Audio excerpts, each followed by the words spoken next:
Hey, what's going on? Welcome to the channel. My name is DaReal. We are here with some NBA Infinite. And folks, we are finally doing a tier list, right? We're starting with the power forwards. And of course, I am going to be showcasing the legendary Giannis, which is one of my favorite players inside this game. This video is in partnership with the NBA Infinite Courtside Creator program. Let's get right into it. Giannis Antetokounmpo, known as the Greek Freak, is a basketball phenom whose blend of size, speed, and skill make him an unparalleled force on the court. Now, his stats in this game are off the charts. We take a look at dunk with a score of 772. His dunking ability isn't just about raw power, it's about agility and finesse at the rim. He's able to weave through defenses and finish with authority, something that other power forwards like Siakam or Randle do well, but not to the same extent. Now, defense, he has a score of 605, which showcases his defensive prowess, which ranges from guarding the perimeter to protecting the rim. His long arms and keen sense of timing allow him to disrupt shots and passing lanes, a trait shared with Jaren Jackson Jr. Yet Giannis pairs this with a more robust offensive game. His rebounding score is a 646. It speaks to his tenacity and his instinct. He crashes the boards on both ends, outperforming strong rebounders like Anthony Davis and Zion Williamson with his relentless pursuit of the ball. Now, when we're looking at Giannis' skills, he has an exclusive skill called the Euro Step Dunk. This skill encapsulates his international flair and his physical capabilities, something that other power forwards simply don't have in their arsenal. His second skill, which is unstoppable, sums up what it's like to try to defend Giannis, right? While players like Anthony Davis can dominate defensively, Giannis' unstoppable nature on offense sets him apart. Now, I want to highlight some of Giannis' gold badges, right? He has Pro Dunker, which increases his open and contested driving dunk rate, Poster Printer, which increases his posterizer dunk rate, and First Step Master, which increases his moving speed after a crossover. Now, to highlight Giannis' attributes, right? He basically brings the best of every world, right? He can handle the ball like a guard, he can run the floor like a wing, and he can dominate the paint like a traditional big man. So he has the versatility for that. He also has the athleticism. His athletic prowess is unmatched. While Zion has the raw power and Aaron Gordon on the high-flying dunks, Giannis combines these aspects with a broader range of skills on both ends of the court.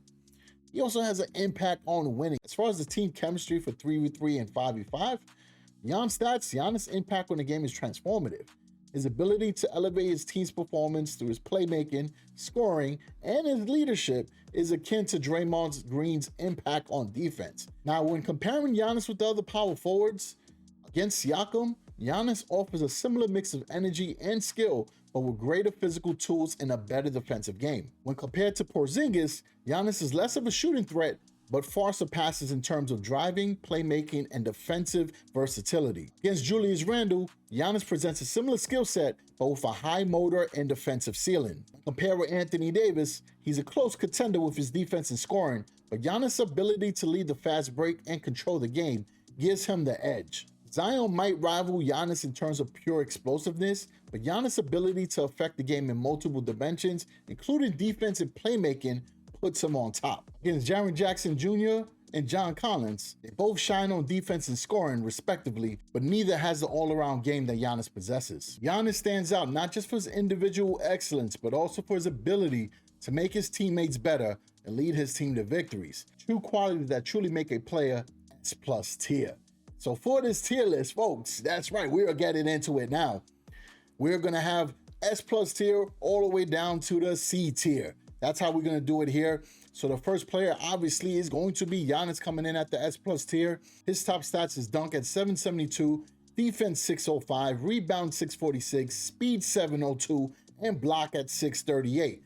His unique skills that we discussed earlier, Euro Step Dunk and Unstoppable. These skills make Giannis difficult to stop after driving for a dunk. His attributes is athletic powerhouse, versatile in both offense and defense. The next player on the list is Anthony Davis. His top stats is mid-range at 593, dunk at 611, block at 751, defense at 730, rebound at 716, and interior at 601.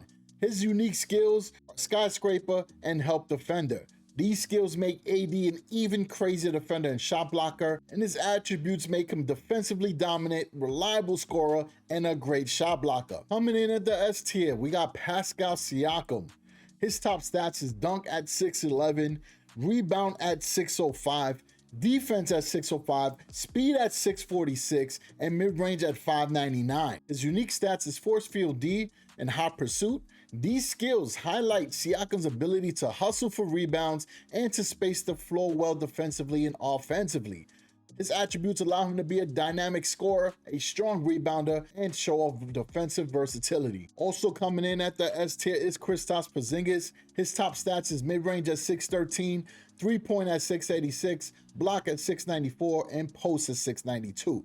His unique skills, solid screener and juggernaut, make Porzingis unstoppable in the pick and roll. Porzingis' attributes allow him to be an effective inside and outside scorer and a block specialist. Coming in the S tier as well is Lauri Markkanen. His top stats is three-point at 650, rebound at 605, dunk at 704, and strength at 687. His unique skills is cut in, pop out, and strong finisher. These skills allow Markkanen to be an elite cutter and excellent for the catch and shoot or screen and cut to the basket.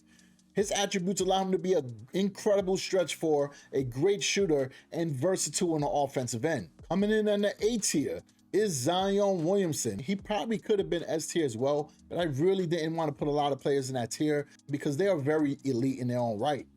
Zion is almost there. I think with a few more tweaks, he could be there. Right now, his top stats is dunk 748, strength 717, speed 686, and post 689. His unique skills is hop, step, jam, and avalanche. These skills help Zion to be a more effective slasher and a beast in the paint. And I think his lack of a jump shot is what limits him from being in that S tier, in my honest opinion. Now, his attributes do allow him to be explosive with his athleticism, overpowering in the paint, and a menace on his drives. Folks, we got some gems, right? We weren't just gonna jam-pack the epics and legendaries in the top tiers, man. We gotta highlight the gems where they at. And Bogdan Bogdanovic is definitely one of those. I've witnessed it firsthand. I got lit up by Bogdan Bogdanovic recently. Can't go into more details, but y'all will definitely find out with time. Has a 685 in three-point shot, a 676 in mid-range, and a 527 in passing. You might say, well, he doesn't have a lot of high stats. Why is he an A-tier player? It's because of his skills. His skills are incredible, right? He has shooting groove and he has muscle memory. Both of these skills improve his field goal percentage when he's left open, and those skills can be paired with the step back shot, which is almost unguardable in this game. So imagine how effective his field goal percentage is when able to execute that incredible move inside the game.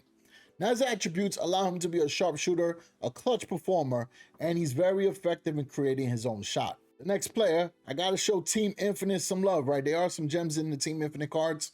It's gonna be Aaron Gordon. One of the biggest reasons is this is one of the easiest cards to upgrade. I do see him a lot in 3v3 rank, and he's really good at R6 and R7. His top stats are 691 for dunk, 658 for rebound, 610 for three-point shot, and 654 for strength.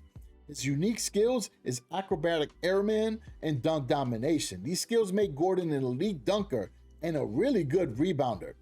His attributes allow him to be a high flyer, strong and athletic, and he excels in transition. So he's actually really good for 5v5 Dynasty rank as well. Going into the B tier, we got another gem for y'all. And I'm starting to see him a little bit more, but he's a little bit harder to obtain, right? John Collins. But John Collins is a sleeper for real. His top stats is 650 in dunk, 615 in rebound, 648 in mid-range, 603 in strength, and 629 in block. His unique skills is powerful drive and driving force. Now, these skills extend his range to activate tomahawk dunk, and they also boost his off-ball speed and blocking. So his attributes allow him to be athletic, a very strong rebounder, and a pretty efficient scorer. Now, for those of y'all that wondering where the defenders at, we're representing right here. So we got Jaren Jackson Jr., right? His top stats is the blocking stat at 724, defense at 718. His unique skills, gatekeeper and snatcher king, make Jackson a menace on the block and the baselines. I mean, he's able to space the floor really well, and he's an incredible defender. His attributes allow him to be an elite rim protector, a good help defender, and he's super versatile in defensive matchups. He can guard a power forward, the center, and even the small forwards. The next player, who is one of my favorite gems for Dynasty, is Jonathan Isaac. His top stats is the 642 in block, the 638 at defense, and I want to highlight that he has a 541 steal, which is pretty good for a power forward. His unique skills is defensive maneuvers and fast hands, and these skills make Isaac one of the best off-ball defenders and boosts his steals and blocks greatly. His attributes allow him to be a defensive specialist, a pretty good rebounder, and really take advantage of his length and athleticism. All right, so for the C tier, and honestly, it's weird putting these players in this tier. I don't think they're bad, right? Because obviously they're great in the NBA. I just think they need to be reworked. So for Draymond Green, his top stat is 686 in defense, rebounding is 649, and strength is 677. His unique skills, smooth operator and Mercury meddler, have multiple requirements that trigger stat increases. However, they're not necessarily the easiest to activate in the game, and most are based off collision on defense, which is a bit tricky, right? It doesn't always happen. So that's why I think that Draymond needs to be reworked. As far as his attributes, though, he's definitely the heart of the defense, right? He can carry the team. He can be a facilitator on offense because he is a good playmaker, and he's a versatile defender. He's somebody who, like Jaren Jackson Jr., who can guard multiple positions. Now, the next player, folks, it hurts me because y'all already know, Knicks Nation. Another player who I think needs a rework. Julius Randle's top stats is rebounding 646, mid-range 654, strength 605, and dunk 708. His unique skills, 4-5 forward, and steamroll shuffle, a bit interesting. Randle's playstyle requires stat differentials with the defender, and therefore that doesn't always activate either against stronger power forwards, right? Because it says when his strength is 100 greater than an opponent's strength, his contested dunk and power juke trigger rate increase. But the problem is a lot of the power forwards are stronger, and with the way it's set up right now, his skills require him to be away from the paint, which lowers his potential since he isn't a strong three-point shooter, he has a low dribbling stat, and he isn't a strong perimeter defender. Now, I know they did add the put-back dunk skill for Julius Randle, but again, the unique skills, right, the exclusive and dominant skill required Julius Randle to be driving. He'll be more effective if he was used as a post player or a pick and roll or pick and pop type player who can hit the mid-range off the open shot. Now, eventually there will be a D tier, but I don't think any players deserve to be on the D tier yet, right? Because I do think all the power forwards in the game are good, but I just think some have more value when it comes to building out a team. So there you have it, folks. We broke down the top power forwards in NBA Infinite, and we praised them in respective tiers. But it's Giannis who leads the pack with his transcendent play. But remember, if there's a player and you enjoy their play style and you've upgraded them and you do really well with them in 3v3 rank or 5v5 dynasty, continue using that player. Do not let this tier list steer you away from having fun, right? At the end of the day, it's a game. You use who you're most comfortable with and who you enjoy grinding and building up. As always, I appreciate all the support. I will catch everyone in the next one. Stay ballin'.